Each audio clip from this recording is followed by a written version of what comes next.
In the quiet village of Bundu, a young girl's quest for revenge unleashes a power no one could have imagined. Abeni, the daughter of a murdered father, discovers an ancient magic that allows her to turn those who betrayed her family into helpless cats. As the village's most powerful men vanish without a trace, whispers spread, who will be next? In a world where betrayal can cost more than just a life, Abeni must decide, will her pursuit of justice save her or destroy everything she's ever known? In the village of Bundu, nestled between rolling hills and a forest rich with life, there was a man who was well respected by all. Kwame, a farmer and patriarch, had built his life through hard work and determination. His family was large and prosperous, filled with children from his 3 wives, Aminata, Zuri, and Nia. Each of his wives had borne him children, but it was Nia who gave him the greatest joy, for she gave him a daughter, Abeni. The villagers often saw Kwame walking with his daughter, his heart full of pride. It wasn't just Abeni's beauty, though, it was her sharp mind, her spirit, and the connection they shared that made her Kwame's favorite. While Nia reveled in the affection of her husband, the other wives, Aminata and Zuri, watched with growing resentment. They had borne him sons, but they saw how Kwame's affection had shifted. The jealousy in their hearts began to grow, turning their once warm relationship with Nia into something cold and bitter. The bond they had shared as co-wives was slowly eroding. Aminata, being the oldest, felt the most wounded by Kwame's love for Nia. She had always been proud of her place in the household, having borne Kwame 4 sons who were strong and healthy. But now, with the arrival of Abeni, all her years of sacrifice seemed to mean nothing. It didn't help that Zuri, the second wife, shared her feelings. They often exchanged words in private, plotting ways to restore their standing with Kwame. The jealousy between the wives grew so intense that it began to affect their children. Abeni, who had once been loved by everyone, found herself increasingly isolated. The other children, who were once her playmates, began to treat her differently. They would ignore her, call her names, and whisper behind her back. Her closest companion was her father, who continued to dote on her, unaware of the growing hostility in his household. The tension in the house reached its peak one evening when Aminata and Zuri came up with a plan to reclaim Kwame's affection. They knew he would never willingly turn against Nia and Abeni. But if they could remove Nia and her daughter from the picture, perhaps they could reclaim what they had lost. They sought the help of Folktale, a woman known for her cunning ways. She had helped the 2 wives in the past with little schemes, and now they turned to her for something more dangerous. Folktale was a woman of many talents, some of which were best kept secret. She was known for her ability to concoct potions and remedies, and it was she who suggested they poison Kwame. The plan was simple: poison his food, watch him fall ill, and once he was weak, the wives would take over. They would be the ones to care for him, and perhaps, through his sickness, he would begin to see them in a new light. Aminata and Zuri were both hesitant, but the thought of regaining Kwame's love, of returning to their previous standing, was too much to resist. They agreed to the plan, trusting that Folktale's potion would do its work. As the evening approached, Aminata and Zuri set their plan into motion. Folktale provided them with a small vial of powder that she had promised would be undetectable in Kwame's food. Saad, the cook of the house, was busy preparing a delicious stew for the family, unaware of the dark scheme unfolding behind her. Aminata, pretending to help, slipped the poison into the dish, stirring it in as casually as if she were adding a common spice. Kwame, who had always loved Nia's cooking, sat down to the meal with Abeni by his side, a smile on his face. This would be another night of warmth and laughter, or so he thought.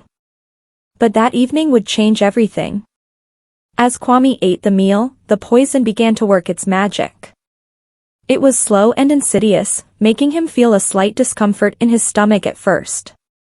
He dismissed it, thinking it was just a passing feeling.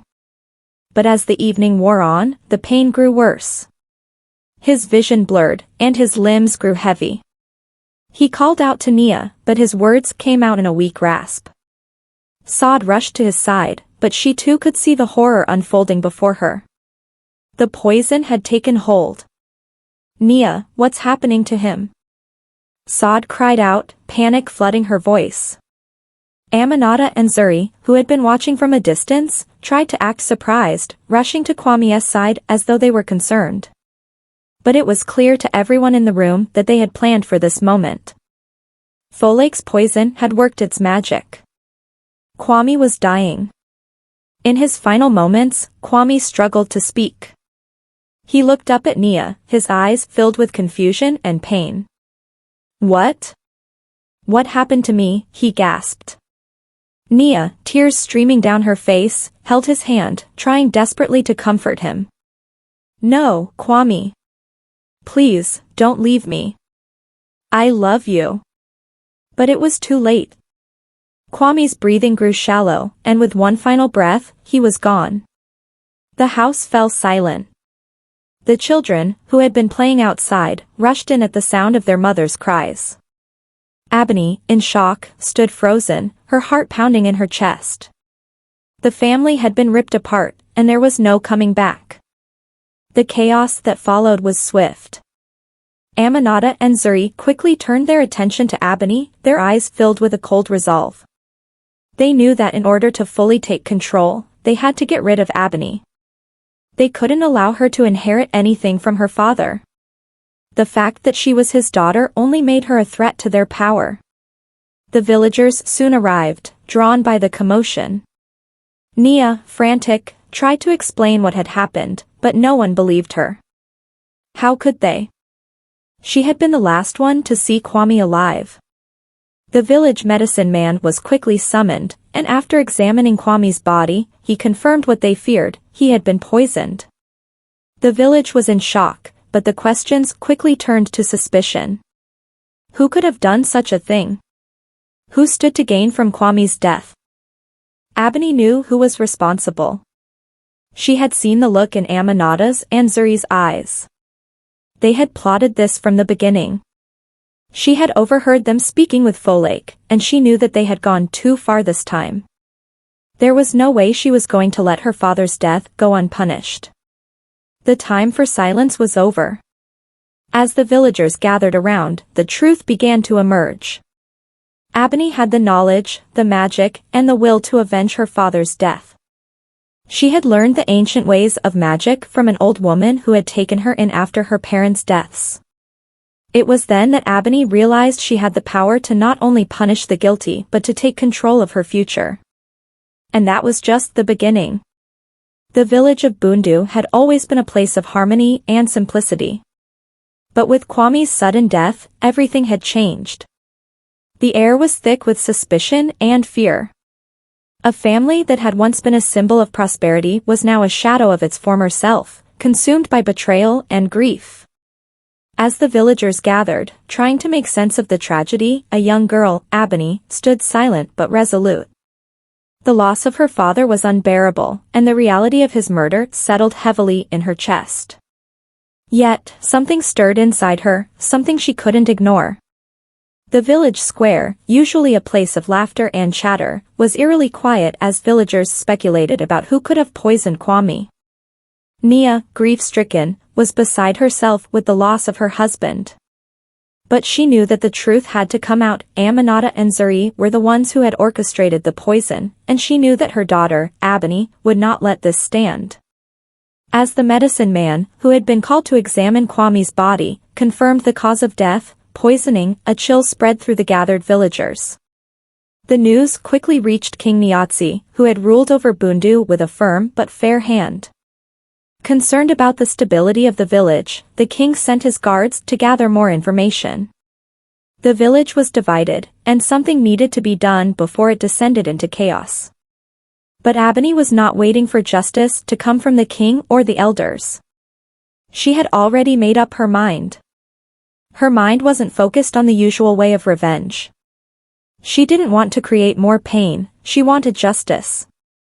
The pain she had suffered needed to be avenged, but in a way that would force the guilty to understand the consequences of their actions. Abeni had always been different. The old woman who had raised her, a healer with deep knowledge of the ancient arts, had taught her how to harness the power of magic, powers that could turn the tables on her enemies. Abeni had learned to channel this energy, a gift that had once been a secret, known only to the wise women of the past. Her magic was rare, powerful, and it was now her tool of justice. It was a quiet night when Abeni made her move. She had been watching her mother and the village, carefully noting the people who had wronged her father. Aminata and Zuri were at the heart of it, their hatred growing, their ambitions burning bright. They were the ones who had planned Kwame's death, and Abeni knew they would stop at nothing to claim his wealth and power. But the pain she felt wasn't just for her father, it was for her mother too. The grief that Nia was carrying was a burden Abeni knew she couldn't ease with just words. Justice had to be done. And with that, she invoked the magic that would change everything. The next morning, the village was in an uproar. Several men had gone missing overnight, and rumors began to spread. No one knew where they had gone, but it wasn't long before whispers filled the air. Abeni had done something to them. She had taken them and disappeared them. As the village grew anxious, Abeni was nowhere to be found. People searched in every corner of Bundu, but the missing men remained elusive. They had vanished, without a trace, leaving only a strange feeling in the air. In the days that followed, those who had been involved in the plot to poison Kwame were the first to start disappearing. Aminata, Zuri, and the village elders, the very men who had schemed against Kwame and betrayed her mother, were all targets. Abeni, using her magic, transformed them, one by one, into cats, helpless, small, and trapped. They were no longer the powerful, scheming figures they once were. They had become nothing more than creatures of the earth, vulnerable and powerless. While the village was focused on finding the missing men, Abeni quietly continued her work. She didn't just turn them into cats, she confined them, locked them away in her home, where they would remain, unable to escape or return to their former lives. It was a punishment far worse than death. They were forced to live in silence, unable to speak or act, as their former lives crumbled away. King Nyatsi soon heard of the strange occurrences. The sudden disappearances of the village's men, and the rumors surrounding Abeni, reached his ears. But the king was not a fool. He had heard the whispers of betrayal, of murder. He could feel that the village was on the edge of something dangerous, and he decided to take matters into his own hands. He ordered his guards to search for Abeni and bring her to him. When Abeni finally appeared before the king, she was calm, composed, and unafraid. She had transformed, not only through her magic but through her will.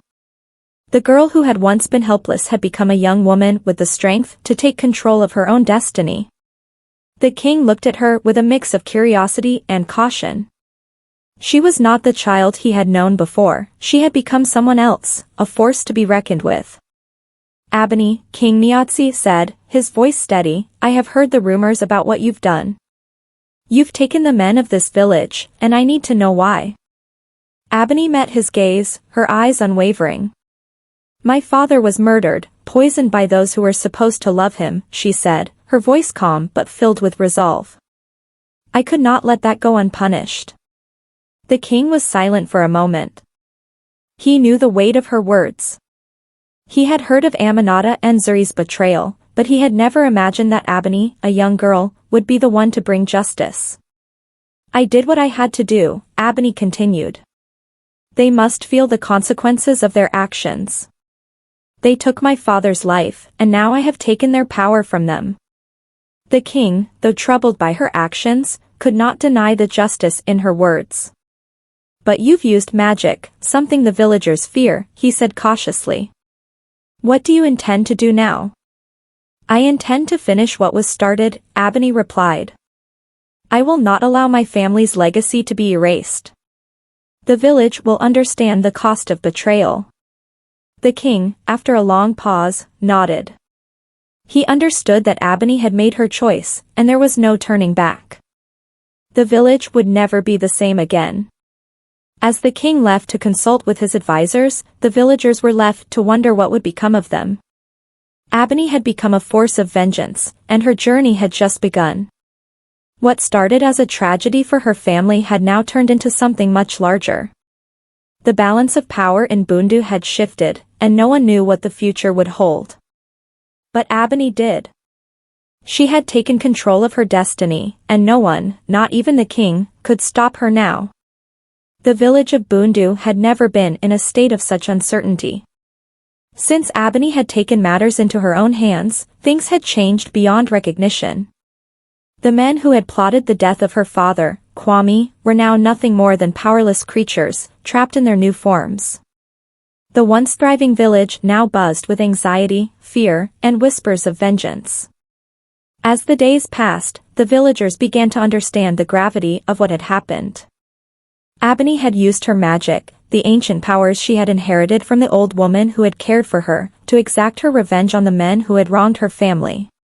The village had watched in stunned silence as she turned Aminata, Zuri, and the elders into cats, locking them away in her house where they could do nothing but exist in helplessness. The missing men were not the only change. The very air in Bundu felt different, heavier, as if the village was on the edge of some great transformation. No one dared to question Abeni, for she had proven her power in a way that left the villagers in awe and terror. The young girl who had once been ignored and overlooked had become the very embodiment of justice and revenge, and now she ruled the village, no longer the innocent daughter of a slain father, but a force of vengeance in her own right. Meanwhile, King Nyatsi continued to watch from a distance, unsure of how to handle the situation. He had never intended for things to go this far. He had hoped the matter could be resolved peacefully, but Abeni had taken control in a way that no one, not even the king, had anticipated. Despite his unease, he recognized that the balance of power in Bundu had shifted, and there was no going back now. The king summoned his advisors to discuss what action to take. He knew that something had to be done, but he was torn between his desire to maintain peace and the knowledge that Abeni had every right to her actions. Aminata and Zuri had killed her father, and the consequences of their betrayal were now playing out before his very eyes. Abeni has claimed justice for her father, King Nyatsi said to his advisors, his voice calm but filled with concern. But what of the others in the village? What of the children who have witnessed all this? We cannot let fear rule over Bundu. We must find a way to restore order. One of the advisors, a wise elder named Abeni, spoke up. Your Majesty, there is no simple solution to this. Abeni has not only avenged her father but has become a symbol of power. If we challenge her now, we risk turning the village against us. But if we let this continue, we risk losing everything we have built. The king frowned, realizing the truth in Abeni's words. The village was at a crossroads. The trust of the people had already been fractured, and no one knew who would rise to claim control. Abeni was no longer just the daughter of the late Kwame, she had become a leader in her own right, one whose power could not be denied. Meanwhile, Abeni remained in her home, surrounded by the men she had transformed into cats. She kept them locked away in cages, unable to escape. They were forced to live out their days as helpless creatures, unable to do anything but reflect on their treachery. The punishment was cruel, but Abeni knew that it was the only way for them to truly understand the pain they had caused. For every day they spent locked away, Abeni felt her power growing. She had avenged her father's death, but there was still something in her, something deeper, that called for a reckoning. As much as she hated what they had done, she couldn't deny that she had become the very thing she had once feared, a ruler consumed by vengeance. Her thoughts were interrupted by a knock at the door. When she opened it, King Nyatsi stood before her, flanked by his guards. Abeni didn't flinch. She had expected this moment. She had known that the king would come to her sooner or later, seeking to either reignite the flames of justice or extinguish the fire that had been lit by her actions. Abeni, the king said, his voice steady. You have done something that will be remembered for generations. You have avenged your father's death. But now the time has come to face the consequences of your actions. What will you do with the power you have gained?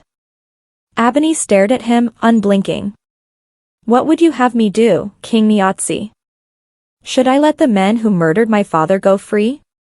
Should I forgive those who betrayed me, who took away everything I loved? You know what they did, the king sighed deeply. I know. And I know that your anger is just. But the world is not as simple as that. Revenge, while just in your eyes, can lead to more suffering. You are a leader now, Abeni, but what kind of leader do you want to be? Do you want to be remembered for the pain you caused, or for the strength you showed to rise above it? Abeni turned away, her hands trembling slightly.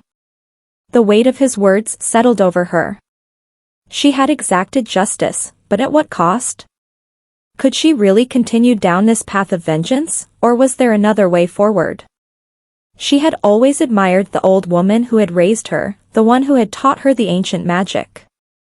But the woman had warned her that magic was a double-edged sword. It could give power, but it could also corrupt. Abeni had used it to punish the guilty, but as she stood there, looking at the men she had locked away in cages, she realized something. The anger that had fueled her actions was still burning inside her. And the more she fed it, the harder it would be to put out. Abeni, this village is yours to shape, the king said, his voice gentle now. But you must decide what kind of future you want. Will you keep these men imprisoned for eternity, or will you find a way to heal this village and its people? Abeni stood still, her heart heavy with the weight of his words. She had been driven by the need for justice, but now she could see that her pursuit of it had changed her, and the village, forever. The king continued, the men you've punished will never forget their wrongs, but neither will you. Let them live with their shame, but don't let it define you. You have a future ahead of you, a chance to rebuild what was broken. Take the opportunity to lead with strength and wisdom, not fear. Abeni nodded slowly. She wasn't sure if she was ready to forgive the men who had betrayed her father, but she knew that her future as a leader could not be built on anger alone. She would find a way to heal the wounds of the village and restore the balance that had been lost. And so, Abeni made her decision. She released the men from their captivity, transforming them back into their original forms. But their punishment wasn't over. They would be forced to live with the guilt of their actions for the rest of their lives. Abeni would make sure of that. The village of Bundu would never forget the tragedy that had unfolded, nor the powerful young woman who had risen from the ashes of loss and betrayal. Abeni had learned that true leadership was not just about wielding power, but about having the wisdom to know when to let go and when to move forward. And in doing so, she became the ruler Bundu needed, a ruler who understood the balance between justice and mercy.